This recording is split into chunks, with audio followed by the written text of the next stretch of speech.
Hello and welcome to another episode of Friday Night Knits. My name is Rachel and I am the host of this YouTube channel. I like to use this channel to talk about my favorite patterns. I like to also use this channel to talk about my favorite yarn, and occasionally I will talk about my current teaching experiences as well as little anecdotes about my children. And so with that said, today's episode is going to be a little different.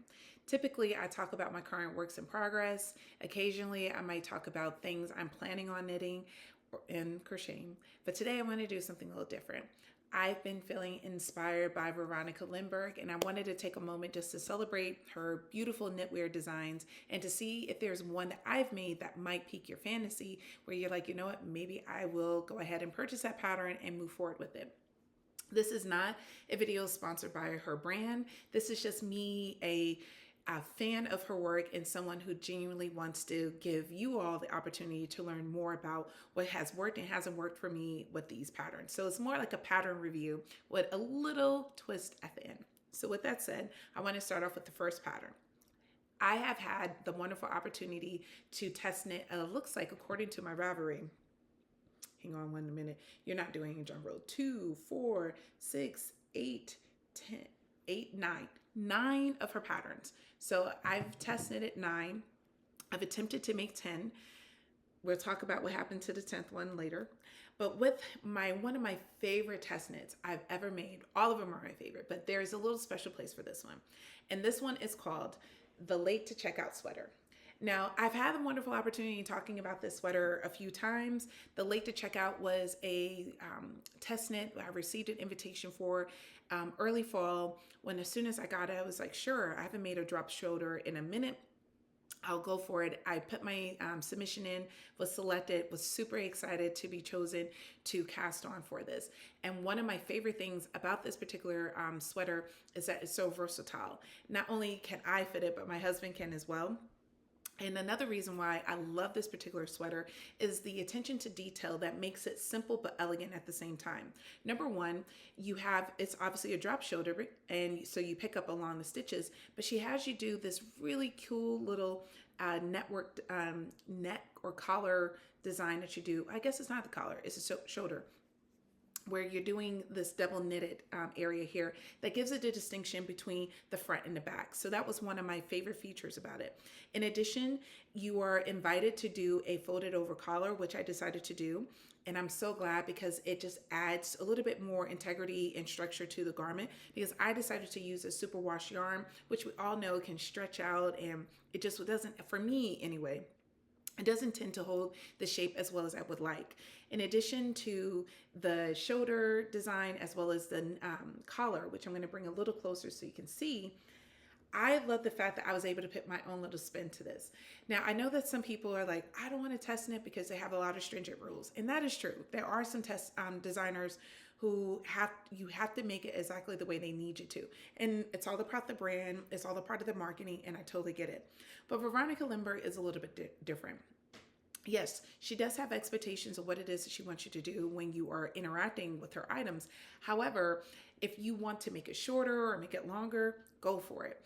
If you want to add a little like purple to it, go for it. I did that. We were not constricted about what color we use. You were invited to use your own creativity with it. And so this is another one of the many reasons why I genuinely enjoy test knitting for her. And so I decided to add this purple to it because although I love the color to a degree, it got a little boring. And so I wanted to add a little flavor to it. This yarn was in my collection for a hot minute, and I purchased it for another pattern that I never ended up casting on. And so I thought, you know what, I have it, let's go for it. Because this yarn, Plymouth worsted weight, it's actually more of a DK weight depending on your knitting gauge. So for me, I was able to get gauge, and I genuinely liked the length of the sweater that I was getting, where it was oversized, but not to the point where it just swallowed me up. And then the other piece that I liked about it so much was that I love the length of the sleeves. I have very long arms, and often my sleeves are not the length I need it to be. And although I was test knitting for her, and she calls for a certain length for the yarn, or for the pattern, I decided to go a few inches longer in order to get the desired length I needed for the design. And I shared what feedback I gave about like how I increased the length of it or whatnot, just in case someone else wants to do that. And that's what's so great about this. This is a versatile pattern that you can custom to fit the needs of your body, your unique shape, so that way you can feel comfortable in a garment when it's in its finished outcome.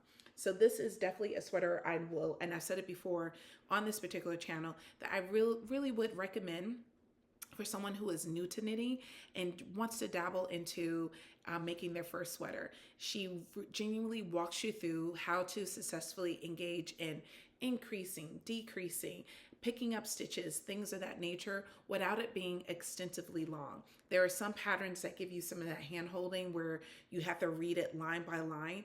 This is a pattern that gives you enough details where your natural desire can take over, as well as your need to have someone to tell you exactly what you do. It's a nice little balance. So this is definitely a beginner-friendly pattern that will allow you to do some of the modifications to customize to your own desires for the final outcome. The second pattern I would love to talk to you about is the oatmeal sweater. This is another test knit that I did for Veronica Lindbergh, and this one I want to say it's a little over a year old and closer to 2 now that I think about it. And I was a little hesitant about signing up for this because I wanted to knit the Arctic Light. This is the 10th pattern that I have in my project page that I made the cast on for the collar, not once but twice, but for whatever reason, I didn't like the fabric I was getting. I'm very particular about that pattern. I genuinely want to make it, but I just haven't found the right yarn in order to make it. So with that said, I was like, you know what? I want to make a cable sweater. I made this one. I want to do another one. And when the oatmeal sweater was presented as a test knit opportunity, I signed up for it. Wasn't too sure I was going to get selected. So when I was, it was like, yes. And I'm so glad that I was chosen because I learned so many new techniques that I never done before. So for example, I've never done a lattice before. And believe me, there are some mistakes I'm not ashamed to admit. So here's a mistake in the back, for example. I'm gonna get real close to the camera. And if you have any good eyes on you, you probably see it right smack dab in your face. However, even with that mistake right here in the middle, it still looks amazing. And I learned so much from it. It was like, okay, oops. I was able to learn how to read my knitting because I had got so many interruptions by my beautiful little boys who kept coming in just to ask me the most random questions. And so I had to figure out like, where was I again? So that happened. In addition to the numerous interruptions that led to some mistakes, I also got a chance to learn how to do this particular cable. It's more like a flat cable. This one here, oh, there it is. I'd never done a cable like that before. I came close to a similar cable when I did the Grayling cardigan, but nothing this specific. So I thought it was really cool, especially how the cable continues on to another side. And that doesn't always happen with cable designs. Sometimes when you're doing a cable design, the cable is one direction or one portion in the front, and you have a completely different sequence on the back. And with this particular pattern, you don't have that. Were able to continue on with the direction of the cables as well as the expectations of the cable stitch, both for the front as well as for the back. And so that way it has a little bit more symmetry. The other piece I really loved about it was this, it's almost like a moss stitch, but it was so beautiful. Here, I'm going to get a little closer to it. I've never done anything like this before, and I had a hard time when I got to this section of the sweater, I wanted just to keep going and going. It was a lot of fun.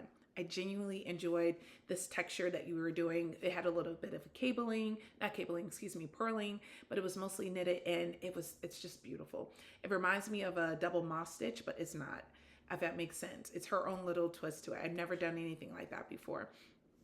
In addition to that, another little thing I loved about the sleeves was this little cable that went along the big cable. And I thought that was so cool. And I thought it was going to be too heavy, but it actually wasn't. And I'm glad I picked the yarn that I did. I picked a superwash merino that I purchased from Biscotte Yarn that's located in Canada. They also have a store in New Jersey. And I'm glad I did. They had, it's not of the same dye lot, so that's why you see so many different variations of the yarn, but it just adds a little bit more flavor with the cabling. It really makes it pop out.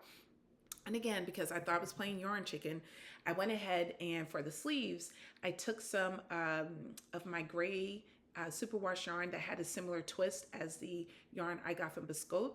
And I just did I did about, looks like a good 15 rows in it, and I did it again for the sleeves. And I think it just adds for a little extra dimension to the sweater, and it's more custom to my needs as well as the design of the pattern. And then finally, I decided to do my folded over collar as well. There were a few test knitters who didn't do the folded over, but I did a folded over, which I'm glad. And this is another thing that I learned that was new. I never did that center stitch decrease before until I did this pattern. Man, she did such a great job of showing you how to do it. B, what I've really loved about it is this beautiful, unique feature that develops in the middle of the sweater. I know I probably should have this on the hanger to make it a little bit more visible. And if you go to my Ravelry page, you would actually see it on my person. But this is a sweater I definitely wear. I enjoy wearing it with leggings. It's light enough where I can wear it in the spring as well. So when it's in like 40s and 50s, this is actually one of my go-to sweaters to put on, where I can wear it with nice little linen pants or a linen skirt with the sweater. It's perfect. This sweater. Now, we all have our little fantasies about what we want to do with our knitting skills. Like, there's some people who really want to get great at stockinette, and there's others who want to improve their ribbing. For me, I always wanted to improve my colorwork skills, because colorwork is one of those things I am in love with. I love it as much as I love cables. I love the design of it. And to me, I'm like, gosh, you are such an amazing knitter if you can do colorwork, because it's a lot of chart reading. And let me tell you, Veronica Lindbergh and her charts, spot on. I did not have a single problem with this sweater. The only tightness that's in there is all because of your girl. Because again, this was my first time knitting a sweater that had so much color work. In addition, letters. So this is the Stitches sweater. This is a garment. Again, I did another folded over collar. I'm starting to notice a pattern. I did a folded over collar, which again, glad I did. Some of the others did not. And I think I was inspired by the Chalgu knitting needles, because it's definitely giving some of that Chalgu vibes. But the yarn I used was this random wool. Again, you can see it on my Ravelry. It was this random wool I had in my collection that was just sitting there, and I'm like, I need to do something with it. I also have purchased this red multicolored spin cycle yarn from Brooklyn General when I went to go visit their store in New York about 2 years ago now. And then the black yarn, again, just yarn I had in my collection. I was like, I'll use it. The white yarn, same thing. And it came out just beautiful. I mean, absolutely beautiful. I love the fact that the spin cycle, for each part of it, it changes colors, and you're just like, you don't know what you're going to get. It gives it a nice little distinction. I also loved how clear it was on how to do the letters. That was the part I was the most afraid of. I knew I could figure out this part here, but I was petrified about the letters, because if your count is off, that means the letters are going to be off. And for whatever reason, I was able to follow directions to a T. The mistake I made with this pattern was not because of the design, it was because of me. My tension was too tight. I was too excited about it. I even went up a needle size initially, but then my fabric was too loose. And so I decided just to use the knitting needles as recommended by the pattern. If I were to ever knit a Stitches sweater again, I would definitely go up a needle size, because I am a tight knitter when it comes to my color work, because I'm so nervous. I also realize I am a combination knitter, and I need to hold the color I want to pop out the most in my left hand, because I'm much better at catching the floats with my right hand. I don't know how to catch the floats when I'm tensioning the yarn with my left hand, but I know how to catch my floats with my right. I know that sounds weird, but I'm a backwards person, so it works for me. But all in all, this is, it's one of my favorite. I love to wear it in the winter. The wool is a little itchy, and at some point I'm going to try to purchase some fabric softener with hopes that it will soften the yarn. Also, Veronica Lindbergh mentioned try hair conditioner. Now, I haven't used it with this pattern, but I did use it for another sweater I made. It was a petite knit pattern that I used like a mohair held with some wool, and it was definitely itching my neck a little bit. I was fine everywhere else, but it wasn't sitting comfortable in my neck because it is a sensitive area of the body. And I tried using hair conditioner in it, and she was right. It did relax. I don't know, something within the strand of yarn. So I was very happy about that. I have not tried that yet with this one, and so that's my next goal. The next time I wet block it, I will definitely do that. But even when I love wearing it so much, so I will either wear a high neck undershirt under it, so that way the collar is not rubbing against it, or worst case scenario, I'll just pull the collar a little bit when it gets a little too itchy. Or I noticed of lately, I rub Vaseline on my neck in the areas where it feels the most irritated, and that discomfort goes away. So I might continue to do that. But this is the Stitches Sweater by Veronica Lindbergh. If again you want a new way of learning how to do color work, how to knit a sweater in a round yoke, this is your pattern. She again gives you very great directions on how to when and how to follow the chart. And then what I love so much about it, that it gives you a clear indication of what your stitch count could be, or should be, I should say. So that way you know exactly how many stitches you should have on your needle, so you can complete the full rotation of it, especially when you join in a body. And so after you separate for sleeves. So I definitely love it. Cannot wait to make another one of her colorwork patterns. I have a few in my queue that I plan on making as well. And looking at the pattern, it's going to be fun. So love this. Highly recommend it. And it's probably one of the garments I get the most compliments on because it's such a unique design. And people are just like, whoa. And I'm like, yes, I did that with my own two hands. Another garment that I have received probably the most compliments I've ever had in my entire knitting career, sorry, a little wool on my mouth, is my stripe hike dress. I'm going to hopefully insert a picture of myself wearing this. Again, you can go on my Ravelry and you can see the full version of this. This was another test knit. And for this particular test knit, she invited you to do a swatch in order to figure out which colors that you want to do. A few testers identified that there was this website that you can put in the colors you were thinking about to see the stripe sequence about that. And that was really helpful because once I saw the stripe sequence, I then did the swatch to see if I liked that particular sequence, and I was able to make a decision. This was such a fun knit. I did not want to put it down. I literally had to tell myself to go to bed.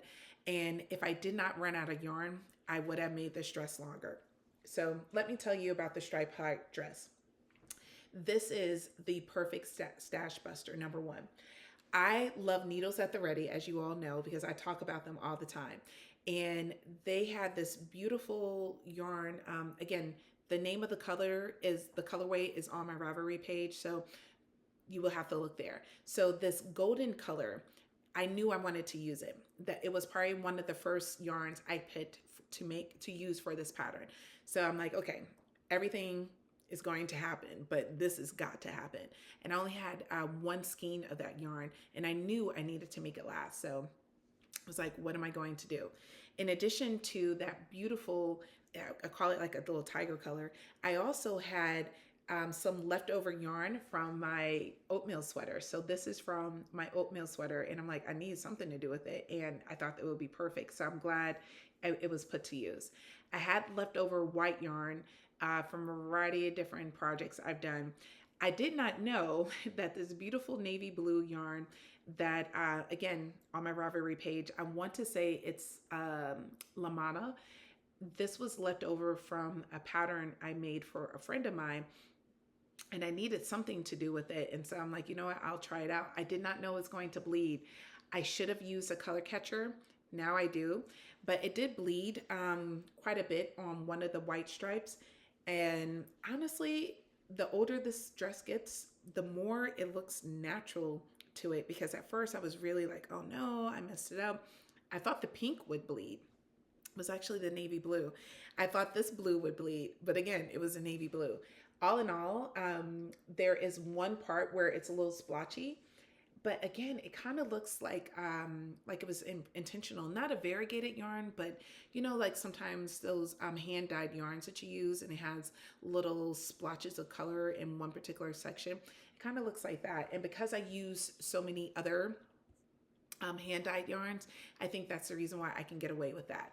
So as you can see, I have my pink and I have my I call it my tiger color. I know that's not the name of it, so please forgive me. But all in all, I'm so happy with the colors I selected for this. I had no idea it was going to come out as well as it did.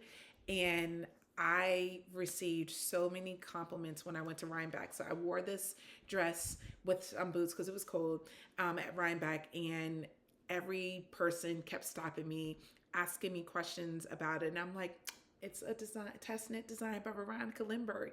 And by this particular point, the design had came out because many people had made the stripe hype sweater. There's a word, sweater, but not as many people knew about the stripe hype dress.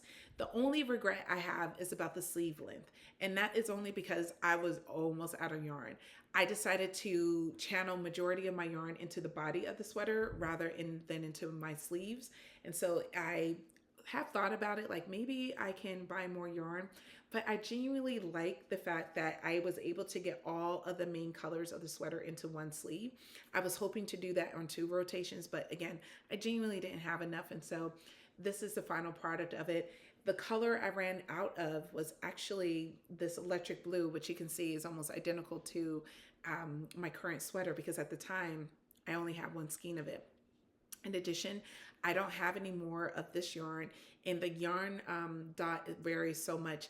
And so a part of me was like, you know what, maybe I'll take out the white here, the ribbing, and go ahead and cast on and do to make the sweater long, this dress longer. But I changed my mind. I'm gonna go with the way, I'm gonna leave it the way as is, because all in all, I love it. I love the way it came out, and it really does reflect my style, my colors, everything. And I love the length of it. I thought I would want it longer, but the length of it is just right. And I haven't had an opportunity to wear it yet for this year. So my hope is that I will put it back on. I don't know why I haven't. It's such a beautiful dress, and I kind of don't want to mess it up.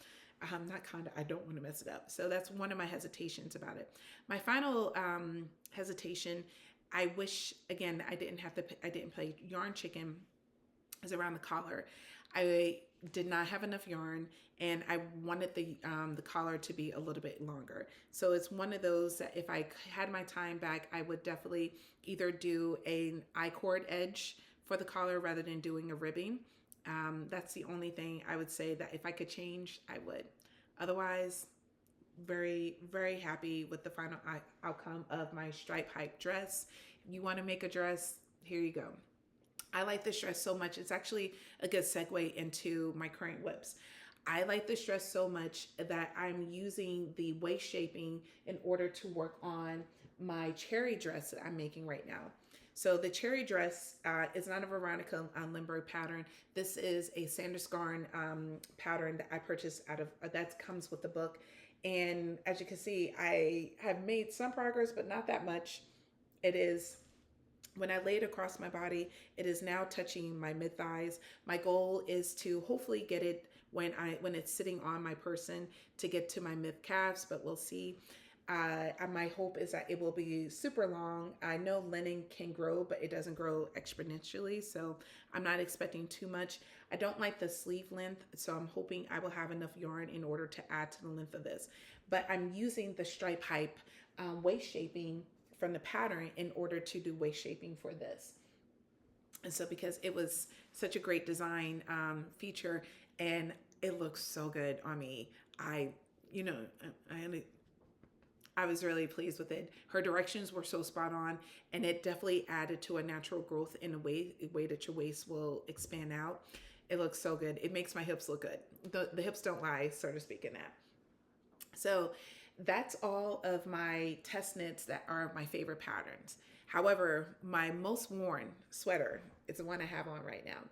Although the late to checkout sweater was one of those patterns that every weekend I was out and about, you saw me in that sweater. Every soccer game I was wearing it. I wore it all the time. However, The simple thing sweater is the one I love wearing on special occasions. So when I go to do a book promotion, or if I'm doing a special meeting for work, this is the sweater I want to wear. In fact, this is also a close, it probably inspired the color in itself, and let me get to that, is almost close to the color of the book I co-authored. And so because the book has this beautiful rich royal blue to it as well, and I'm like, oh, I have to let me show you what I mean.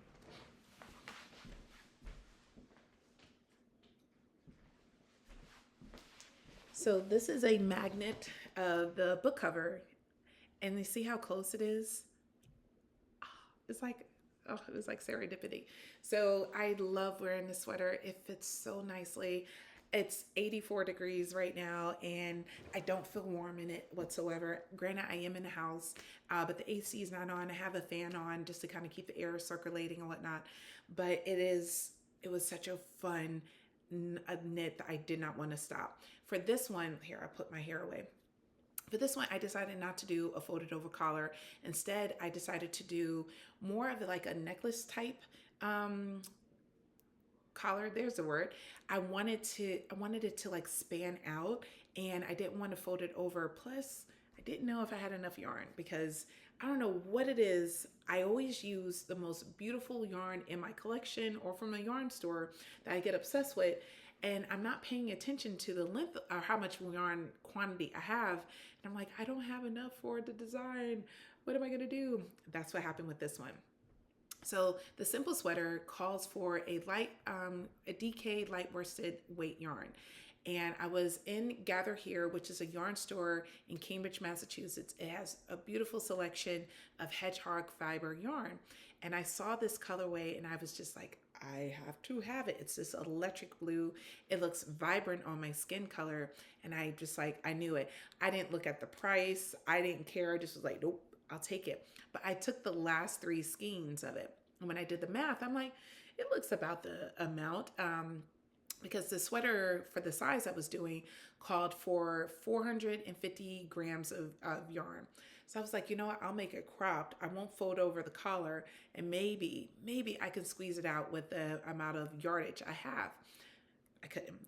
So by the time I got to the midpoint of the body, because I had joined it around, I was getting to the midpoint of the body, I realized I had like a half a skein left of the yarn. So I was like, you know what? I'll just buy the fingering weight yarn and hold it double. I tried that, and it just it didn't have the same stitch definition as the DK weight. And I was like, okay, I'll just bite the bullet and buy the DK weight yarn. Gather Here didn't have any more, and their next shipment of the yarn was after the test date by the deadline. So I was like, oh my God, what am I going to do? So I contacted Woolen Company, and they had the yarn. They just did not have the dye lot. And I was like, you know what? I'm going to hope for the best, and maybe it will work. It was completely different. There was no, like, it was as, you know what? It was as light as my hair right here. This was the blue. Now you see the difference, right? So I was sitting there contemplating what's going to be my next move. And then I looked at my collection and remembered that I had bought extra electric blue yarn randomly that finally came to my house, because I purchased it to do my stripe hike dress, but it came so much later than the deadline that I had for that dress. So I decided to use it for this sweater, and I decided to do helical knitting. I learned how to do helical knitting by watching Earth Tone's girl, actually, her explanation of doing it for the socks, it really made it click. Although I watched other tutorials on it, it didn't sync. But for whatever reason, her explanation, I was like, oh, that's what it is. And so I did helical knitting with it just to show like a blend. So it's a little bit of a fade. The lighting here is perfect, so it really tells you where that variation is. But because it's hand dyed, it looks intentional. And I get so many compliments on it. And let's be real, as crafters, that's what we want. We want you to say, oh my God, where did you buy that? And you're like, actually, I didn't buy this. I made this with my own hands. And then you want to hear, you made that? And you want to say, yes, I did. And that's what I was looking for. I am thirsty for that. I want to hear that all the freaking time. And so I was so excited when I first put this on, and someone was like, "Oh my gosh, where did you buy that? I want to get one." I'm like, you can't, because it was only made by me. You would have to buy the knitted pattern and make your own. So I absolutely love the sweater. Yarn Chicken was real. I was at work because I wear it a lot. I was at work and it got snagged on a part of my desk. And so I know how to fix this. I'll take a darning needle and I'll weave it back in. But it's the end of the season. I'm not wearing sweaters as often anymore. But it is definitely one of those that I as much as I hate to say like, oh, I'm putting all my sweaters away. This one I probably will bring into the mix at least once or twice towards the like late August, early September, because it's the perfect sweater to wear with a pair of shorts. And I have these cute little khaki shorts or my little khaki dress that I have to wear over it.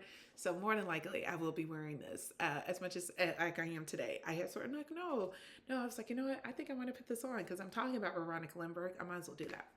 So the inspiration for this video, now that I spent 30 minutes talking about some of my favorite sweaters that this woman has designed, as well as one of my favorite dress, I want to talk to you about two of her summer garments that she has out, which I highly recommend. The first one is a love letter top. You have probably seen other podcasters talk about this. I know I've also had the pleasure of talking about this particular garment in my previous episodes, and I love this. I love this garment so much. I used a superwash yarn that I purchased from Sorella. There are definitely some mistakes because lace knitting and I are still trying to figure out our relationship together. But even with the mistakes and modifications, it came out in the way that I needed it to and wanted it to shape my body. The armholes are a little bit larger. I am not a busty person, as you can see. But I think what I will do is always wear a undershirt underneath this, like a light little camisole, in order to cover that up, and that would be perfectly fine. I never would not wear this without something underneath, given the fact that it is lace and nobody's trying to look at my goodies. So this is the final version of the love letter. I talked about this extensively, so I'm not going to bore you with those details, but this is definitely the perfect summer knit. Regardless of your size, you will probably need, so the size that I needed 2.5 of a fingering weight yarn. And that worked out perfectly for me. I definitely think you can get away with no more than 3. So if you have 3 skeins of fingering weight yarn in your collection and you're shaped like me or similar to my shape, you can definitely make the love letter top at the desired length. You don't have to make it cropped, and you will fall absolutely in love with it. The lace pattern is very clear, and again, she provides you the stitch count, so that way you know exactly how many stitches you have on your needle, so that way you can do the full version of the chart in itself. And the final thing I would say is read the directions carefully, because you see this lovely, I said it before in my previous video, I'm gonna say it again, this lovely stockinette area, that's supposed to be moss stitch. I don't know why I missed that. It is very clear in the pattern where it says to do the moss stitch, but my brain was like, let's keep on doing stockinette. And so that would be the only little hint. Make sure you read the directions because it is very clear, and it was one of those like, oops, my bad situations. But what was not a oops, my bad, and one that came out very well, my one and only crop top that I have in my collection. I used to wear crop tops all the time, but I have 2 babies. I drink way too much wine and eat way too much ice cream to be wearing crop tops. And I don't do enough exercise, so not as many crop tops in my future. But what I do love wearing is this top. I've already worn it twice with some high-waisted pants, and you couldn't tell me anything. I just knew I was cute. And this is her latest design. This is that secret test knit I couldn't tell you guys about. This is called the, let me tell you exactly, because I don't want to get the name confused, because this is her newest pattern. This is called, okay, Wavy Baby Top. Oh, such a cute. And here I'm going to, this is what it looks like on Veronica Lindbergh. As you can see, 46 projects have already been cast on. It's such a fun knit, and it's quick. I decided to use La Beignet. I had I had two skeins of this yarn and decided to use it to make this, and it's more than enough. I've already worn this twice. It is peeling a little bit. So this yarn, although wonderful to knit with, it peels so easily. It started peeling while I was working on it, and I was like, oh, I wasn't expecting that. So if peeling is not a big deal to you and you have a system in place that allows you to de-peel with no problem, then you're good to go. You don't have to worry about anything. But if you're someone who it's like me, who doesn't really take the time out to de-peel their sweaters, that might be a little bit of an irritant for you. So like the peeling happened here on that section here. I'm going to bring it a little closer, and over here. Now this is really expensive yarn. La Bene, this yarn was $38 per skein. I bought two skeins and spent $70. And I know that yarn peels. That happens. So I can't really complain about it. But was I a little peeved that as I was knitting this, that it started to peel as I was working on it? Yes. And the fact that I've only worn it twice and it has that, yes. But in the end, this top can be made with non-merino wool. And so if I were to ever make this again, which I more than likely will because I love it way too much, and it was a very quick knit. Like I can't believe how quickly I got this done. I think the reason why I went through this so quickly, because one, the pattern was just super clear. Like once you did your cast on and you started to do your increases and you joined in the body, it flew off the needles. I was done with this in 2 weeks, and that includes wet blocking as well. So yeah, definitely went a little bit faster than I had anticipated. I thought I would have more time, and I decided to wear it this way because I loved how a little bit of the separation, it looks intentional. Here, I'm gonna go a little closer. See how it looks intentional? I kind of like that. So if I were to knit this again, I definitely would use a sport weight yarn or DK weight. I think this pattern will work fine if you have a fingering weight yarn. I have no hesitation in saying that go for it if that's something you want to do. But if I were to do this again, most likely will, I would definitely use either sport weight or a DK weight yarn. And I definitely will try a cotton fiber or something that is half cotton, half merino that doesn't peel as easily. As well. That's the only thing I don't like about that. I didn't like about it. The other thing, when I make this again, I probably will make it a little bit longer. Thankfully, I have plenty of high-waisted items that works perfectly well with this. The idea just popped into my head. Going out on a date with my husband, wearing some legging pants, high-waisted leggings, and my denim jacket. Ooh, that's gonna look good. I'll put a little scarf on just so I won't get a chest cold, but definitely. Okay, I don't have any pictures of myself wearing this because I looked so cute in it. I didn't take the time out to it, but I really loved wearing this garment, and I just can't wait to wear it again this summer. It was so clear, so wonderful, such a fun knit as well. So that is my conclusion of what Veronica Lindbergh has done for my wardrobe.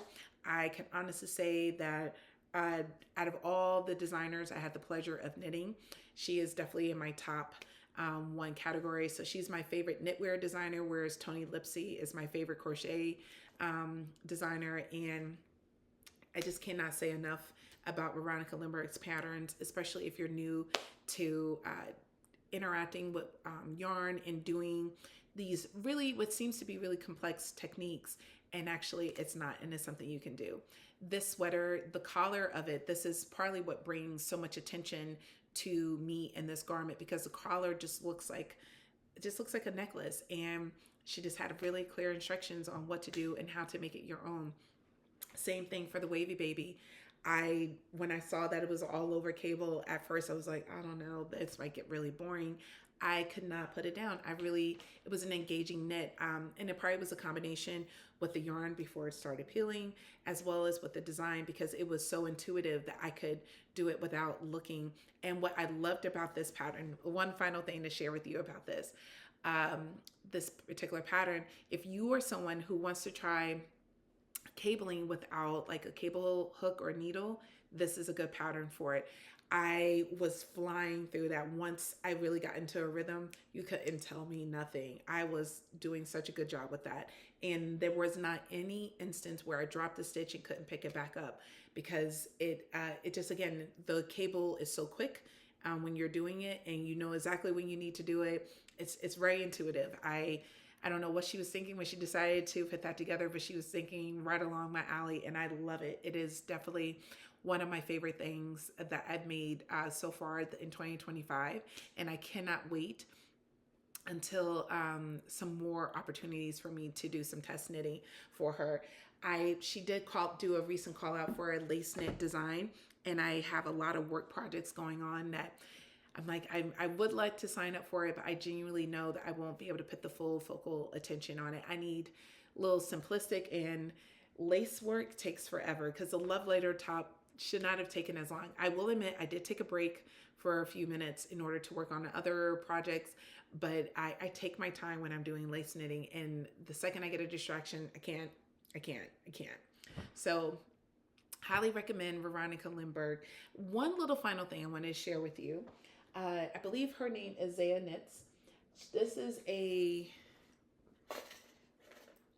is my progress on my socks. So I told you a little bit about my progress on my cherry dress, but while I was out of town, I bought 3 projects with me, and I ended up only working on 2. And the first week is where I worked on this one, but my second week in my work trip, I didn't have any time. We were so busy reading APA exams and making sure that everything was the way it was supposed to be. And when I got off from the reading, I needed to do work for my full-time job as a teacher. So I have very little time in knitting. I actually went 2 days without knitting, because as soon as I was done with the reading, I had to jump on my personal computer to engage with some activities to do work. So I am much in need. Here's the word. I am in much need for some independent, uninterrupted knitting time, because that's the only way I can work on this pattern. So here it is. With this particular pattern, I made a huge mistake. I thought that the chart, with the way that the chart is set up, that the lines indicated the repeat. Instead, the lines indicate where to start depending on your size of your foot. The pattern says this information exactly. It is written right next to the chart. Why my brain did not process this information, because I read it multiple times, looked at it every single time I was looking at the chart, because the chart is one I haven't memorized yet. But for whatever reason, I was like, I'm going to keep repeating, even though it says the lines indicate where you're supposed to start. So I had to frog it. I had got to like the midpoint. I had got just past my toe. No, yeah, I was in the middle of my foot actually. So fortunately, I was willing to frog. So I did my frogging of it. I frogged it, and then I just stayed up and went ahead and did my toe, and got to the point where I was at, and I was like, whew, there, and just kept on trucking along. So right now I'm trying to do a heel flap and gusset, and you know this is not, those of you who have been on this channel and watch me talk, or listen to me talk, excuse me, I don't do heel flap and gusset. I don't know why I have such a hard time with this particular version of a sock, even though I have a pair of socks that I wear all the time that use a heel flap and gusset. But this one I'm struggling with. I had to restart the heel a few times. I think on the second sock I will do much better, because I realized some of my mistakes, and the heel is coming along. So there is a little indication of a heel. So it's keeping me hopeful that I will be able to figure it out. But then I got so caught up with work that I haven't been able to concentrate. So this is definitely one of those concentration socks, but it just reinforces, I love sock knitting. I really do. I genuinely do. And so I look forward to getting this back into the rotation. I think I'm going to hibernate this until the week of July 7th. I have another work trip. And the way that my schedule is working for that particular trip, I will have a little bit more free time in the afternoons to work on knitting. So I'm going to pause that project and work on that. And who knows, I probably will be working on the Sailor Swift top. So let me show you the Sailor Swift top. Hopefully I'm inserting a picture of it, but just in case I don't, This is a pattern by Veronica Lindbergh. This will be my last summer top I make for the season, I think. And I'm just itching to cast it on. I purchased Lion Brand's DK cotton yarn, and I'm ready to go. I love the colors I picked out. I think it's going to be perfect. And I had such a great time knitting the other two tops by Veronica Lindbergh, and I love stripes. So I'm like, let's get it. And it's still color work. So, excuse me, I'm really am excited about that. Other than that, nothing's going on. I am listening and reading a book by Christina Lauren. She is a new to me author, and so listening to that while working on my knitting projects has been just a joy.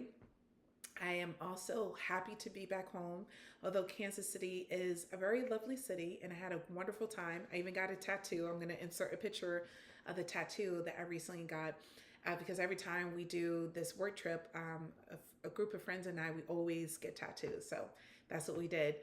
And so as much as I had fun and as wonderful as it was to be a part of the experience of reading for the AP African American Studies exam, child, I am so happy to be in my own bed, in my own bathroom, in my own chair.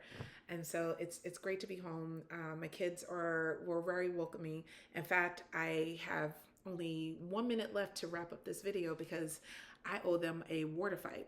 I am going to change out of this when we go outside because I don't want to mess it up by running around in our yard. But we're going to play hide and seek with water balloons, and we'll see how that goes. So wish me luck. And then once we have this lovely engagement, I plan on making dinner and then sitting back and relax and knitting. That's my hope, because I went the whole day, this whole morning without knitting. So my goal is to do some knitting this evening. I am being summoned by one of my children, so I'm going to wrap this up. Thank you so much for tuning in, and I look forward to sharing with you some updates and some potential cast-ons in the next episode of Friday Night Knits. Have a wonderful weekend.